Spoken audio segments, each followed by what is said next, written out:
Krishna Krishna Krishna Krishna Krishna Krishna Krishna Hare Krishna Krishna Krishna Krishna Krishna Krishna Om Namo Bhagavate Vasudevaya Om Namo Bhagavate Vasudevaya Om Namo Bhagavate Vasudevaya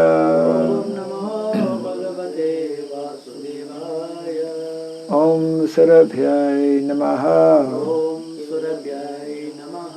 Om Sarabhyai Namaha Om Sarabhyai Namaha Mukam karoti vasanam pangum langayate girim Yat kripat maham bande Shri Gurum Dinataranam Yat kripat maham bande Shri Gurum Dinataranam Hare Krishna.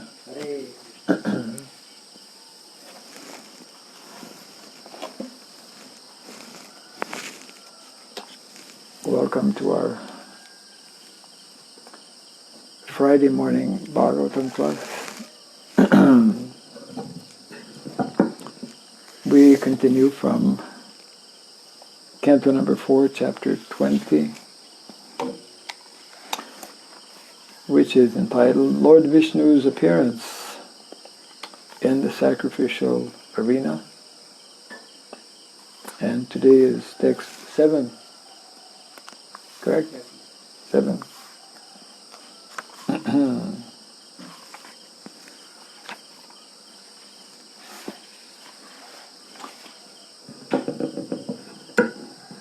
Ekaha Shuddhaha Swayam Jyotir Nirguno Sao Gunasrayaha Sarva Go Navritaha Sakshi Niratma Atma Atmanaha Paraha Eka Shuddha Swayam Jyotir Nirguno Sao Gunasrayaha Sarvago Navrita Sakshi Nirat Mat Manaparaha Eka Shuddha Swayam Jyotir Eka Shuddha Swayam Jyotir Nirguno Sao Gunasrayaha Sarvaguna Vrita Sakshi Nirat Manaparaha Eka Shuddha Swayam Jyotir Nirguno Sao Gunasrayaha Sarvaguna Vrita Sakshi Nirat Manaparaha Eka Shuddha Swayam Jyotir Eka Shuddha Swayam Jyotir Nirguno Sao Gunasrayaha Sarvato Sakshi Nirat Manaparaha Eka Shuddha Swayam Jyotir Eka Shuddha Swayam Jyotir Nirguno Sao Nirgunoso Gunasrayaha Sarvaguna-vrita sakshi Sarvagunavrita Sakshi Niratma Atmana Paraha Niratmatmatpana Paraha.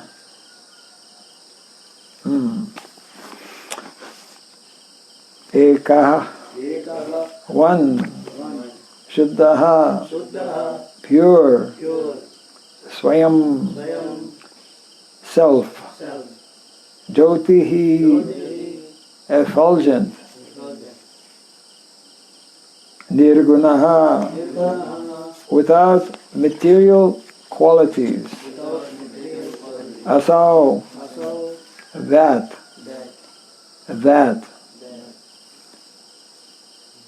Guna asrayaha, Guna Asrayaha the reservoir of good qualities. Reservoir of good qualities Sarvagaha, Sarvagaha able to go everywhere. Anavritaha, Navataha without being covered by matter. Without being covered by matter Sakshi, Sakshi witness. Witness Niratma, Niratma without another self. Without another self Atmanaha, Atmana to the body and mind. Body and mind Paraha, Para transcendental. Transcendental Translation and purport by His Divine Grace A.C. Bhaktivedanta Swami Srila Prabhupada ki. Jai Shri The individual soul is one, pure, non-material, and self-effulgent. He is the reservoir of all good qualities, and He is all-pervading. He is without material covering, and He is a witness of all activities. He is completely distinguished from other living entities, and He is transcendental to all embodied souls.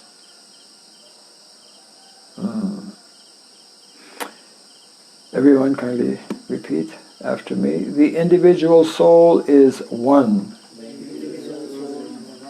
pure, non-material and self-effulgent. He is the reservoir of all good qualities, and He is all-pervading. He is without material covering, and He is the witness of all activities. He is completely distinguished from other living entities, and He is transcendental to all embodied souls.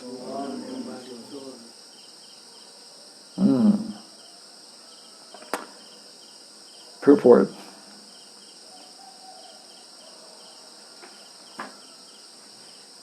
In the previous verse, two significant words are used.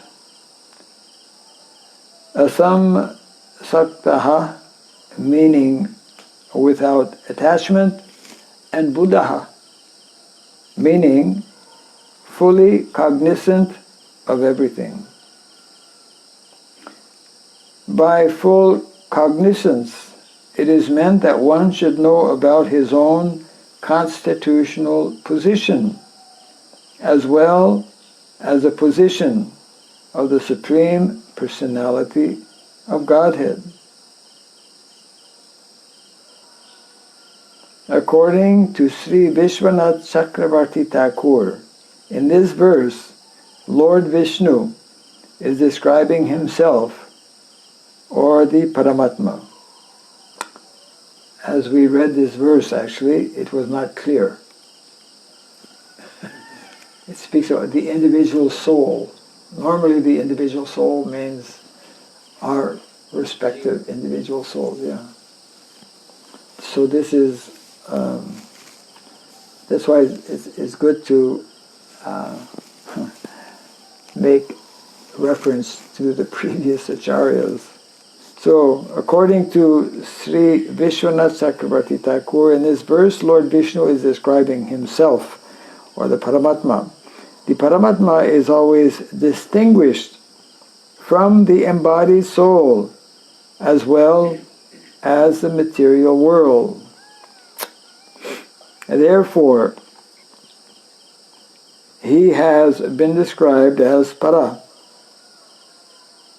That Para, or Supreme Personality of Godhead, is Eka, meaning one. The Lord is one, whereas the conditioned souls embodied within the material world exist in many varieties of form. There are demigods, human beings, animals, trees, birds, bees, and so forth. Thus, the living entities are not eka, but many. As confirmed in the Vedas, Nityo Nityanam Chaitanas Chaitananam. The living entities who are many and who are entangled in this material world are not pure.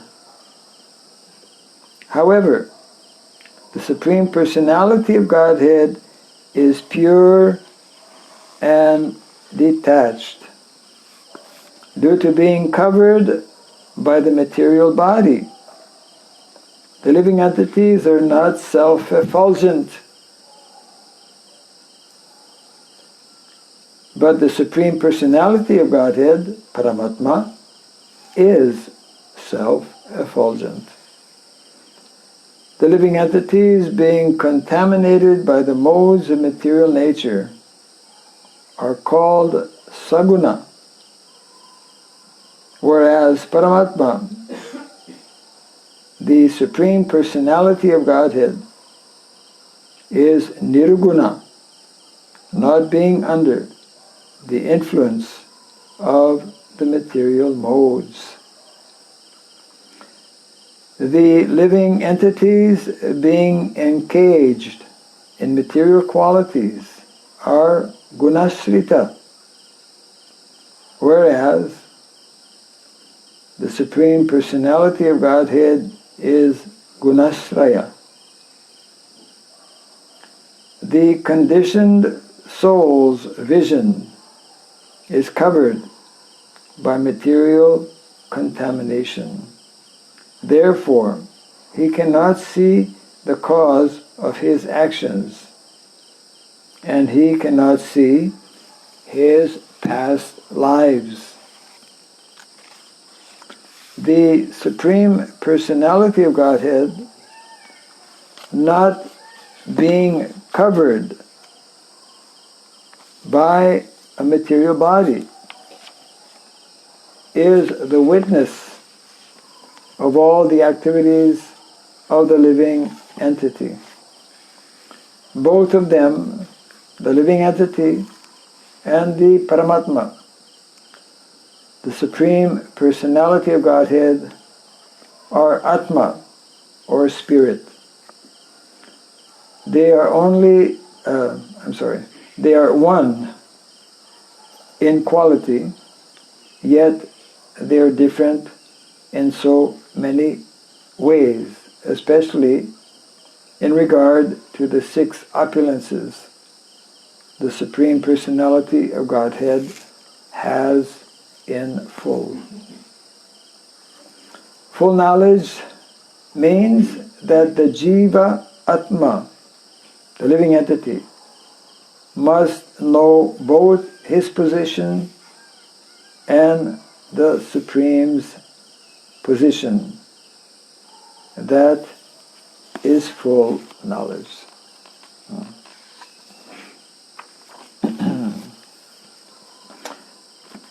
Translation again. The individual soul is one, pure, non-material, and self-effulgent. He is a reservoir of all good qualities, and he is all-pervading.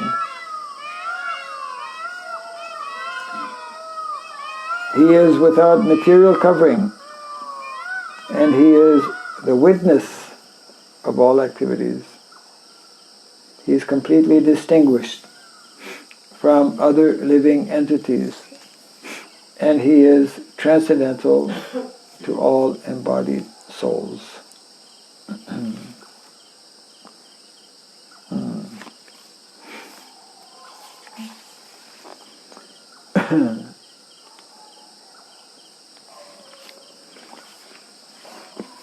So this is nicely explaining the position of the Supreme Lord.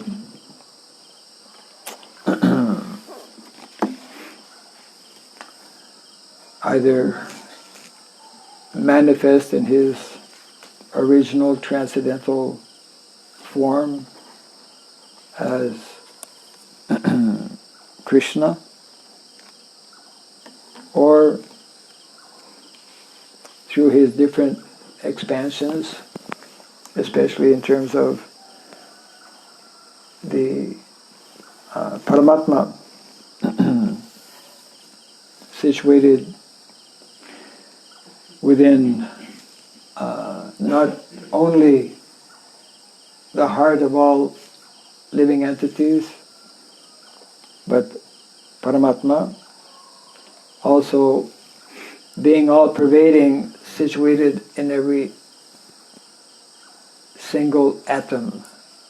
Therefore, the Lord is all-pervading, what we call omnipresent. The Lord is omnipresent, and therefore, due to being omnipresent means he's everywhere. Therefore, he is omniscient. We are not at all omnipresent. Therefore, for we are present in this body, but we are.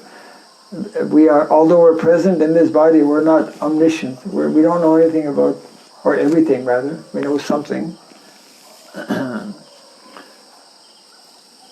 So that is the difference. Prabhupada is pointing out how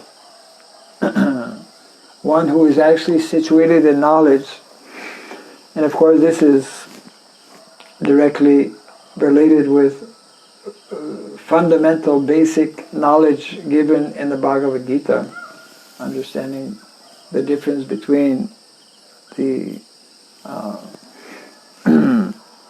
the self in terms of the spiritual self, and of course the body, knowing the difference between the individual self, Atma, and the origin of that Atma, that means Paramatma.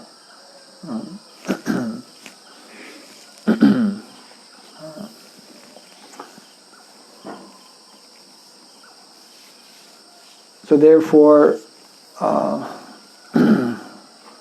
this was when Krishna was explaining to Arjuna in the Bhagavad Gita that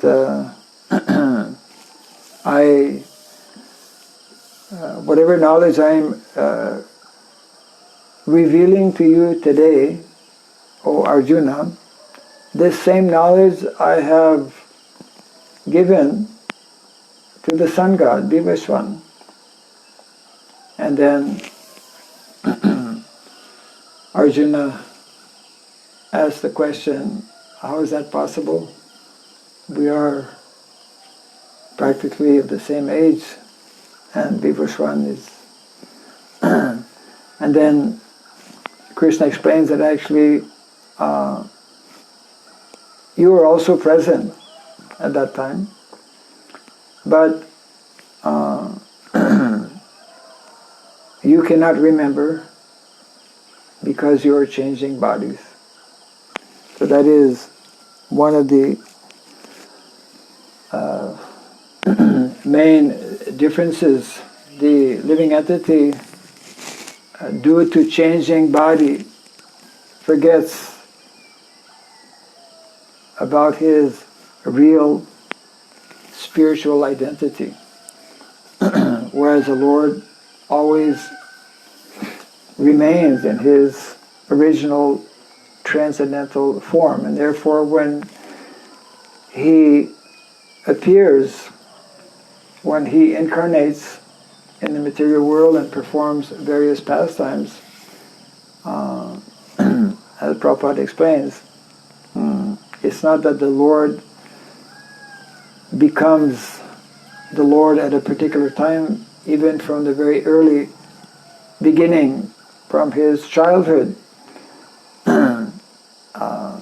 He is the Lord and therefore able to perform superhuman pastimes, such as the pastime that will be commemorated this month, the lifting of Govardhan Hill, and so many other pastimes of killing different asuras, demons, etc. So that is one of the basic instructions that is there in the Shastra. Understanding purpose of life actually is to come to this basic understanding of what is our identity and what is the identity of the original creator, the original personality of Godhead. And the more we understand and realize the simultaneous oneness and difference, isn't it? That's part of the tattva explanation given by Srila Bhaktivinoda Thakur in what is called the Dasamula Tattva. The unique, specific qualities of Krishna as the Supreme Personality of Godhead, and the qualities of the jiva, the living entity. What are the four qualities of the jiva?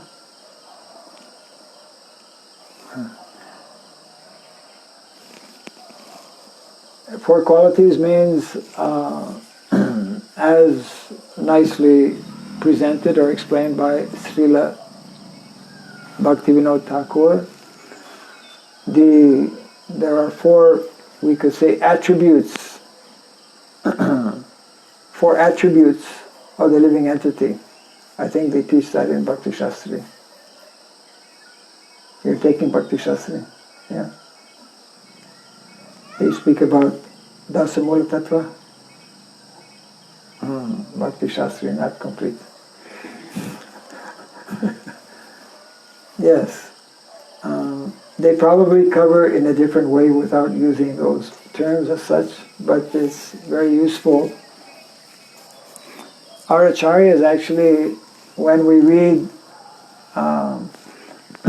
unfortunately we cannot read the original Sanskrit, most of us, but of course even when we read the translation, we can see how they are very systematic and very, very nicely, very clearly presenting for our easy understanding the philosophy of Krishna consciousness. So the four attributes of the jiva which is very basic in our philosophy, that is there in the Bhagavad Gita, but nicely summarized by Srila Bhaktivinoda Thakur. The first one is that the jiva is amsha. Amaivangsho jiva loke jiva bhuta sanatana. We are part and parcel of something else. We are part and parcel of, yes, of Krishna.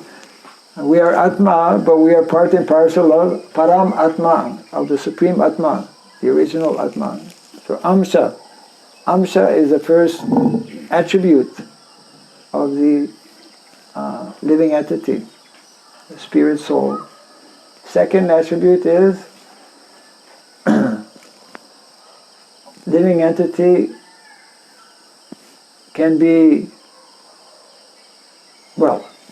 those living entities in the material world, they're described as Conditions. Nityabadha. Condition. Yes, condition. Nitya condition. Eternally conditioned. Are we actually eternally conditioned? The translation of Nityabadha means eternally conditioned. Are we actually eternally conditioned? Huh? Yes or no? No. I hope not. Nityabadha is used to simply indicate that we are conditioned for a very, very, very long time, which seems like nitya, eternal. So Nityabadha is the second attribute of the jiva. And fortunately, for those who are here in the material world and who are in that state of being conditioned by the gunas, by the modes of material nature, we can attain to that position even within the material world of becoming what is called Nitya Mukta, or eternally liberated. So that is the position actually of the vast majority of living entities in the spiritual world, because the vast majority of living entities don't come in the material world, in the same way that the vast majority of people don't go to the prison, although probably they should. In Kali Yuga, the vast majority of people should actually be in the prison. That's another topic. So Angsha, first attribute. Second, Nityabadha, which is the vast majority of the living entities in the material world, but we can attain to the third attribute even while in the material world of becoming Nitya Mukta. Mukta Jiv, liberated soul. And the fourth attribute, we'll ask our Bhakti Shastri student, what is the fourth attribute? Veda Aveda. Simultaneously the same as the Lord in quality, and Aveda different in quantity. So this is the basic understanding that is given in the Shastra, and that is nicely explained by our Acharyas. And to understand that, one has to take a little bit of time to sit down and either read or hear from, Acharyas. And of course, most people don't take that time and therefore never come to understand their real position or real identity. So unless Prabhupada concludes his purport by saying that it is only when one understands his constitutional position as being created, as being the anksha, part and parcel. And as that verse, of course, in the Bhagavad Gita explains, Mamai vangsho jiva loke jiva bhuta sanatana manashastrani indriyani prakriti stani karsati.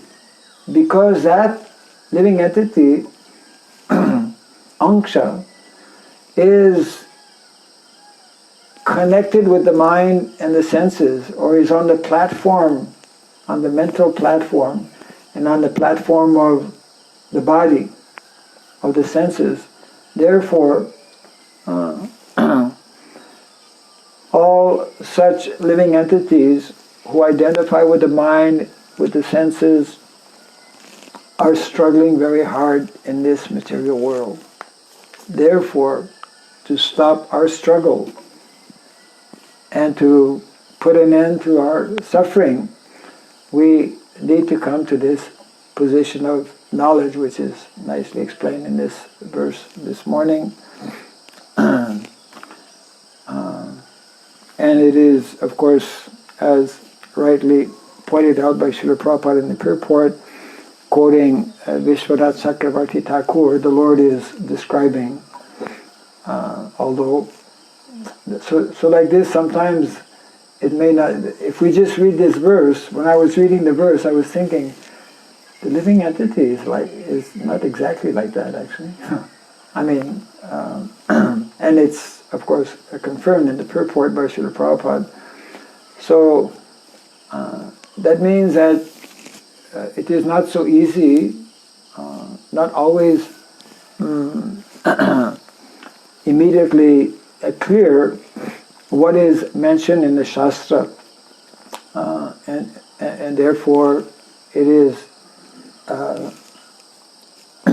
useful and necessary to hear what our acharyas have to say about certain verses that might be not immediately completely clear to us. So I will read the verse again, if there's any comment on this.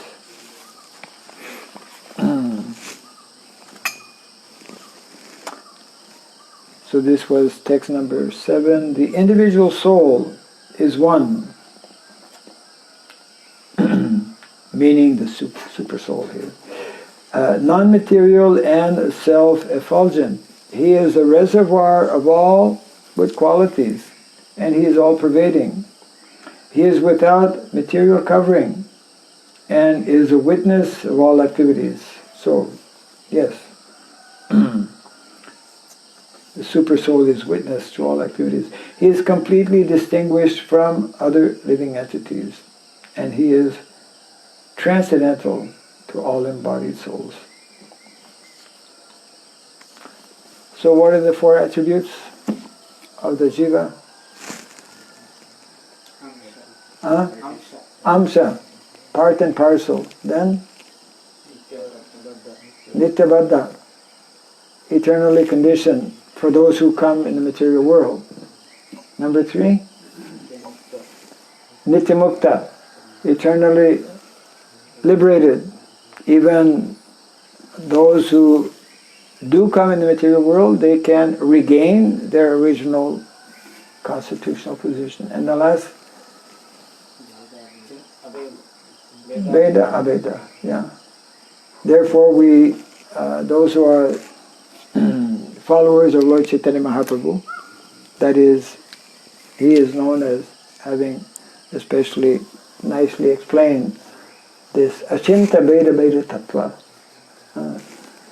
inconceivable, simultaneously oneness and difference with the Supreme Lord. So this is not understood so easily by everyone. Therefore the tattva, real understanding, real knowledge, can only be understood by coming in contact with those who actually have have this knowledge, and that is what Lord Chaitanya Mahaprabhu has nicely given and revealed to the Goswamis of Vrindavan, and they have made that available in so many different wonderful transcendental literatures. Yeah. Comment or question? Anything from the... If you see the purport, if you see the purport, that actually it has described that the soul as a super soul. Actually. If you don't read purport, it's very bewildering actually. Here, the purport explains about the purport. Yes, we have the same realization. Yes. Therefore, Lord Brahma, what does he say? Vedeshu dolabam. Vedeshu dolabam adolabam atmabhakto. That simply by ourselves reading Shastra, we cannot so easily understand. Yes, correct. I had not read the verse. Because in Bhagavad Gita, one sloka is that the soul is all pervading. Soul is all pervading. Yeah, all pervading. Actually, it is true. Yeah, it is true because soul is everywhere. No. Soul is all pervading in this body. One meaning and one more is that everywhere is the soul. That is also not there. Because Soul is all pervading. It means there are living entities everywhere. everywhere. In that sense. So this purport clearly explaining that actually Paramatma is all pervading. Right. But we could understand in the translation when Prabhupada is using capital H for he the soul. The individual soul is not capital H, it's small h. So that was like, okay, there's something happening here. he the soul means the super soul. Yeah. We're very happy to see that behind the curtains, the Shravanam is going on. Okay, so we can close for now. Jai Canto Srimad Bhagavatam ki Jai, Sri Prabhupada ki. His Holiness Bhakti Raghava Swami Maharaj ki.